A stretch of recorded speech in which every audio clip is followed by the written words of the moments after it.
Hello, everybody, and welcome to the latest edition of the Sportswriters podcast. I'm Aaron Ferguson, the large school football writer, and to my left is Stan Morris, the small school football writer, and we're here to talk about football. How are you doing, Stan? I'm doing great. How about you? I am holding up. It's probably the best way to put it right now. I'm laughing, so that's something, right? Yeah. Let's see. I don't even know where I was this past week. Where were you? I went to Chillicothe. Got to see IVC play. Got to see them play on their homecoming.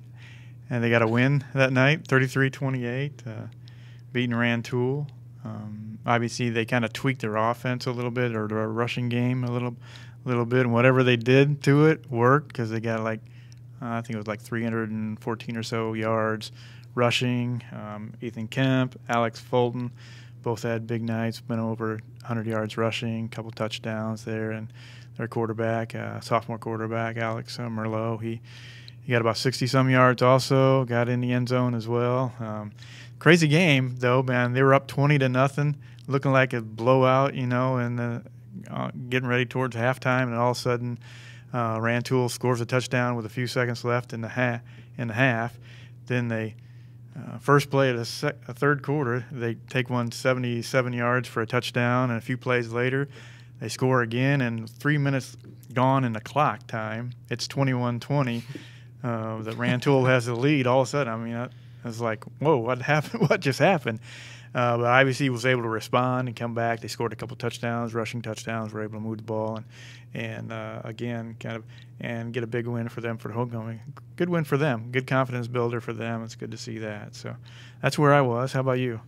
You remember now? Yeah, I do. It's been a long, not even 24 hours even. Just a lot going on, I guess. Yeah. I was in Washington for the Dunlap Washington game, and I think it's interesting that IVC was able to come back after blowing a 3-score lead, as quickly as they did, because and they have a lot of sophomores playing, the young kids. So sometimes when young kids doing that, you're like, whoa! But they responded. That's crazy. I mean, it was the opposite in Washington. There was a scoreless first quarter, and then Luke Binneyhoff scored on the first play of the second quarter to give Dunlap the lead. And it wasn't until Dunlap got the ball first to start the third quarter, and Binneyhoff scored his 4th touchdown of the game on that drive. And then it wasn't until after that Washington finally responded and was able to get some points on the board. And by that point, it was almost too late though, because they were down 28-7 against a really good defense. Luke Binneyhoff, I think, rushed for 250 yards and 4 touchdowns, and really that Dunlap defense was pretty incredible all night. They kind of stuffed some runs out early in drives and allowed the defense to pin their ears back a little bit and get after quarterback Caleb Fisher, who was sacked, I think, 4 times on the night, 3 of which were by Josiah Miaman, the junior defensive end, who was just phenomenal. Ryan Erickson off the other edge, was also getting in the backfield and hurrying and pressuring Fisher. It was really just a defensive showcase again by Dunlap. And it allowed them to build some confidence, and once they did score, they just, I don't know, it's kind of hard to describe. They just take over the game, really, the defense does, and holds the lead, and they're 6-0, and still their best start since '93, and now Washington's 4-2, and has a big game at Pekin this upcoming week to see how they respond. Dunlap will play Metamora, but as of right now, and I think the suspension will be upheld, but it'll be without head coach Brett Cazalet because of a weird situation where he drew 2 unsportsmanlike penalties. One was actually on the sideline, but that falls on him as the head coach. So he got ejected, and by IHSA rules suspended for this week's game. So I'm still waiting to talk to Coach Cazalet as of Tuesday afternoon to find out a little bit more about how the staff will be shuffled around and whatnot. But really, I was just so impressed by Dunlap, even after seeing them the week before dominate Morton's rushing attack. Just the way they played. And I tell you what, the Dunlap crowd, especially late in the game after Cazalet got ejected, and that set Washington up with, I think, 1st and 10 at the Dunlap 25 or so. So, and it was a 2-score game at that point, a little bit later in the fourth quarter. And the defense, just pinned their ears back. They were coming after the quarterback. They were going to do everything they could to not let them score. And they sacked Fisher they sacked him 2 or 3 times for, just enormous losses, backed them all the way up to midfield. And the Dunlap crowd was one of the loudest I've heard of a high school crowd. It was just pretty remarkable. So, yeah, I don't know. I guess I should stop rambling and let you talk some about the other small schools. Yeah, you had a nice game to see there. You had a few really big games as far as small schools go. If I had a chance to be in 2 places at once, I would have been in Kewanee for Anawan Wethersfield and Princeville. That game, a great game there, and Anawan pretty much wrapped up the Lincoln Trail title there by winning 14-6, and a tight game all the way. Really, a 7-6 I think at halftime. We were kind of wondering how good really Princeville was. They'd beaten teams by scoring 50-some points a game over teams that had a combined record of 4-21, and so you weren't really sure. But they were legitimate. Their defense was strong against Anawan Wethersfield. The winning touchdown basically came on a 70-yard touchdown pass, from Zach Van Opdorp to Isaac Frank. That was in the third quarter, and Princeville had some chances in the fourth quarter, or in the third quarter they had a chance. They were driving deep into Anawan Wethersfield territory, but unfortunately fumbled the ball at that point. Then in the fourth quarter they had another drive going and were intercepted on a 4th and 5 play. So there were chances there. Unfortunately, they had a few too many penalties and long down and distance kind of things, and the turnovers kind of hurt them on the offensive side of the ball. But their defense was strong, and so Coach Carruthers was pleased with the way the defense played, and just to be able to say that they came out there and they were 14-6, and they really didn't play the best that they could on offense. He was proud of his guys for that, and Anawan just did what they do, and just solid offense, defense all around. And Brandon Johnson's got another great team, and so they could make a nice run in the playoffs again this year, I'm guessing.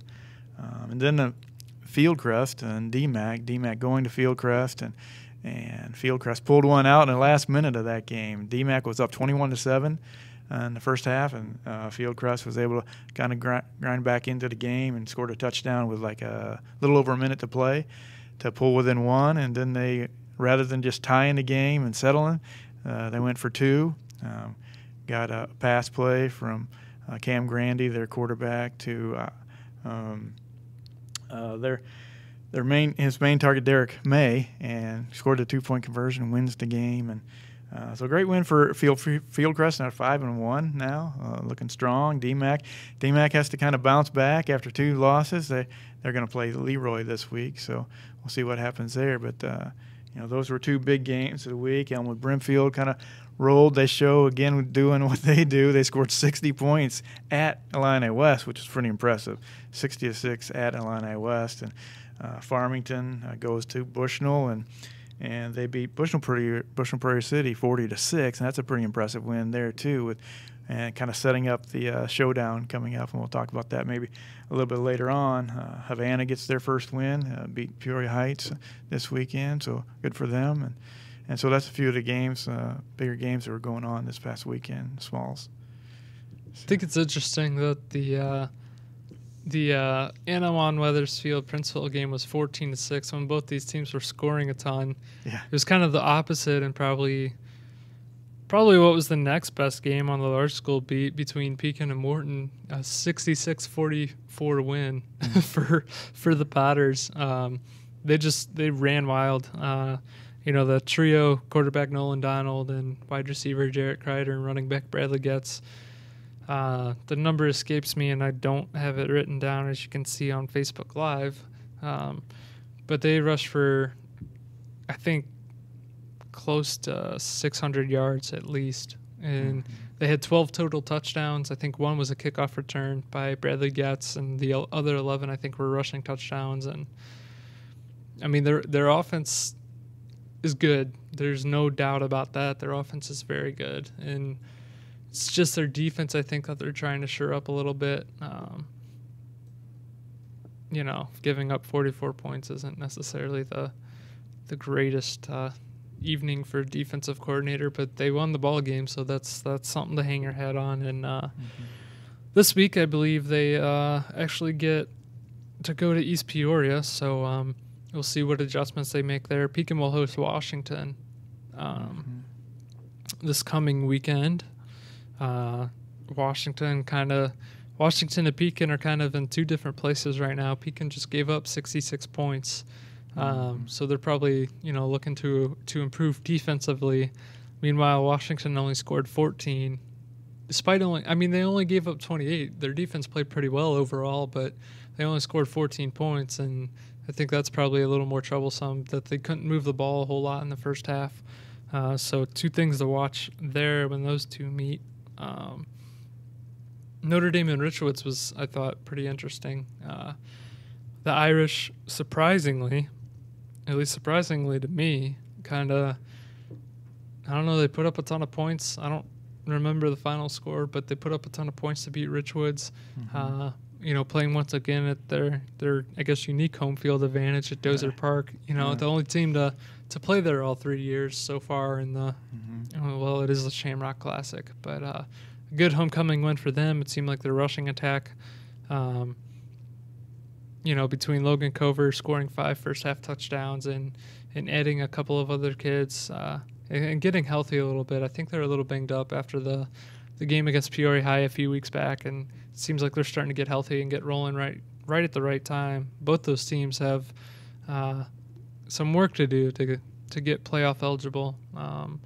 Both sitting at 3-3, I believe, and schedules are somewhat favorable to get to 5 wins. I don't know if either of them will get to 6, but 5 with playoff points, they might be all right.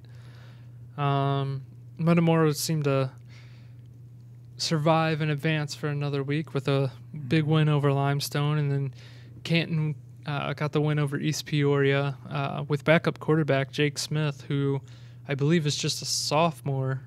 He started in place of Clint Wells, who Coach Cody Myers told me was a little bit dinged up, and they just kind of held him out to get him some rest and get ready for this tough stretch because Canton has its backs against the wall facing the playoffs. So I know you've got a big one coming up this week that I am going to be covering on the small school side.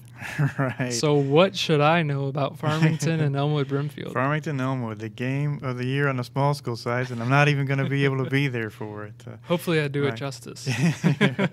My daughter's getting married, so I probably better be at that rather than. So actually, there's a coach from Elmwood that his son is getting married this weekend too, and he's actually going to be at the game and not at the rehearsal dinner. So I don't know.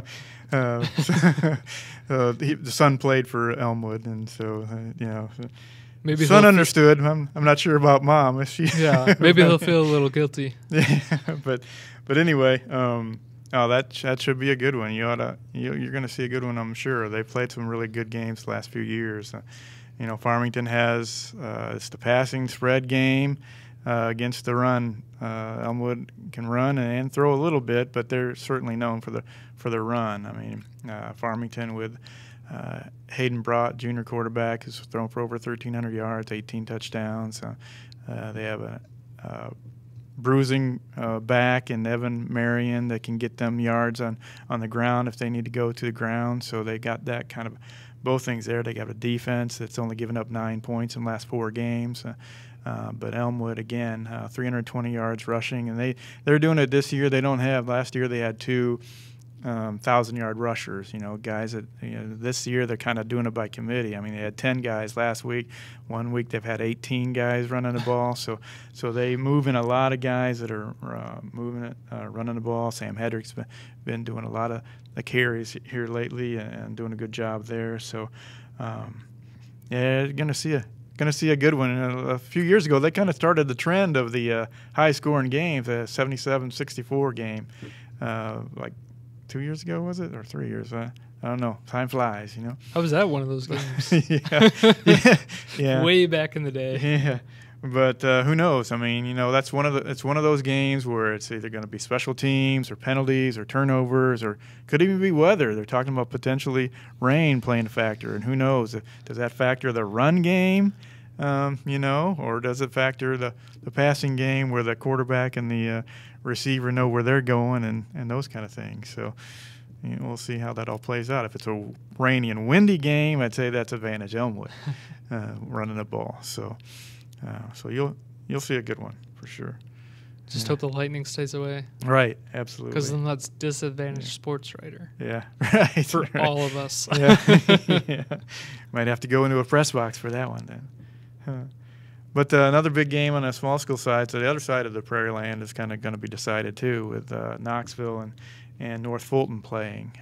Knoxville had a big win. Didn't talk about this as far as games last week, but Knoxville beat Abington Avon, who came in unbeaten. They beat them 41-7, I believe. And Knoxville's, again, one of those, just like Elmwood, they're just going to grind it out and run it down your throat kind of thing. They've been 360 yards a game rushing, I think, what they've been doing. And they've been doing it with several different guys, not just one guy doing that. So, and they've been kind of they haven't lost a game in that side of the conference. They moved over to the smaller side last year, and so North Fulton comes in 5-1. They've been making some real nice progress. Got a running back, Logan McAllister, who's ran for over 700 yards. A quarterback, Colton Leedy, who's passed for over 700 yards. So they can do a little bit of both things there. So we'll see. I mean, Elliot Craig, North Fulton's coach, kind of looks at it as a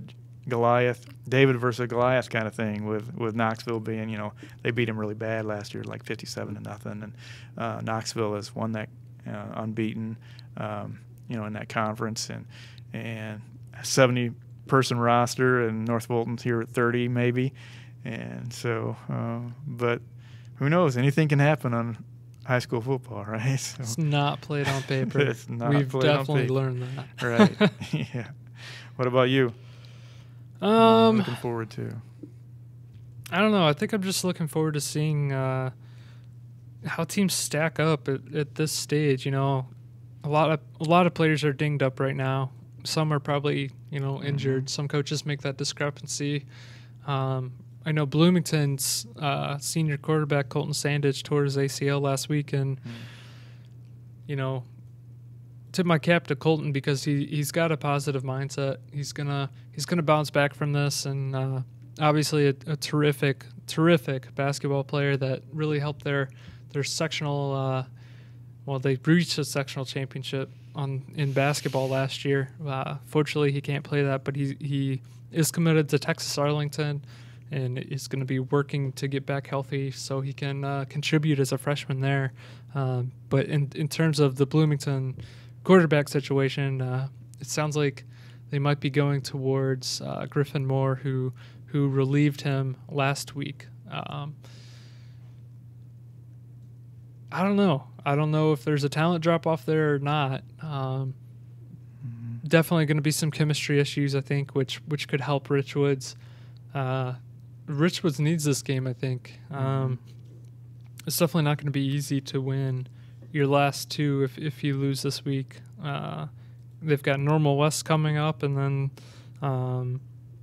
following that, they got Champaign Centennial. So really, it's almost as if it is a must-win game if they're going to break that 2-year playoff drought. That game's at Richwoods, so it'll be interesting to see that. Peoria High goes at Danville. Danville's 5-1 this year. They just lost last week to Normal West. Last week or 2 weeks ago? My mind is so so out of it today that I don't even know. But that Danville team lost to Normal West at some point this season for their only loss. Obviously, Normal West beat Peoria High, and kind of a shocker to a lot of people. 70-46 in week 1, and since Peoria High's bounced back. I mean, they went to overtime with Richwoods and lost that one, but then they went to overtime with Notre Dame after trailing 42-8 and won that one, and they've won 4 in a row right now. They're just really playing well. Karan Taylor did leave Saturday's game against Manual with an undisclosed injury. He was icing his shoulder on the sideline in the second half. He didn't have a jersey on or anything. So I'll check with Coach Thornton to find out more about that. I know they're just kind of taking it day by day right now. So that could play a factor. Turned to sophomore Gabe Hernandez, who did play in the second half and to close the first half against Manual. Getting a full week of practice underneath his belt, if Karan can't go, would certainly help with the chemistry and timing. Mentioned before, Washington at Pekin's going to be a big game. I think just in terms of those teams kind of finding an identity, I think one thing Washington struggled with was, do they want to run the football or do they want to throw the football? I think they just need to find an identity and stick to it. They've got 2 really good running backs that can create plays in the backfield and make something out of nothing. They can make moves in open space, use their speed. Obviously, Caleb Fisher's very talented quarterback who can make all the throws if necessary. I think they need to clean some things up offensively, drop some passes, miss some throws as a result of the Dunlap's pressure this past week. So we'll see. Pekin needs to clean up the defense, Washington the offense, and we'll see what happens. Metamora goes to Dunlap. Again, how does Dunlap respond after facing a little adversity in their last game against Washington, losing your head coach late in the game and not going to have him on the sideline this weekend? How do you respond to that against the Metamora team that is putting together some wins and, again, is fighting to keep their playoff hopes alive?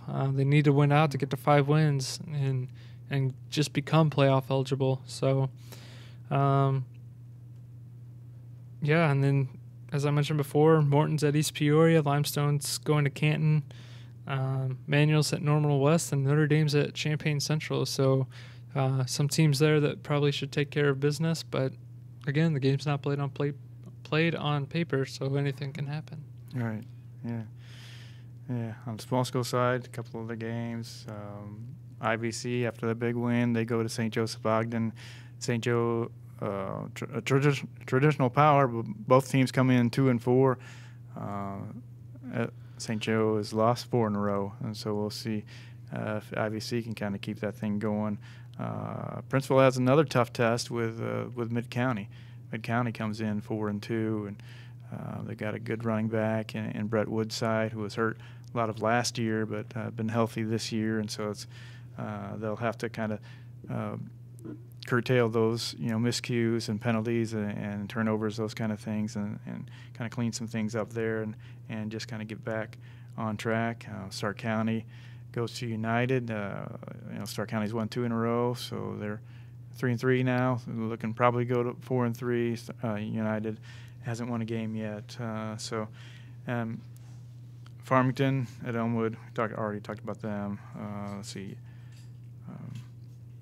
Lewistown at Abingdon Avon. It could be force a 3-way tie for the conference title there, because if Lewiston would happen to beat Abingdon Avon, then you've got a 3-way tie if North Fulton beats Knoxville, and so it goes down to, I think the tiebreaker there is defensive points allowed, and with Knoxville having a 41-7 win over Abingdon, they're in good shape probably either way, but I'm sure they kind of want to win that one outright this weekend. So there's some other games going on. El Paso's at Tremont, so Tremont again hoping to to get another win, and Eureka goes to Flanagan. Eureka is looking for that 5th win to become playoff eligible, and they'll probably get that because Flanagan's struggling this year. They're 0-6. They've given up about 50 points a game, so Eureka should be in good shape there.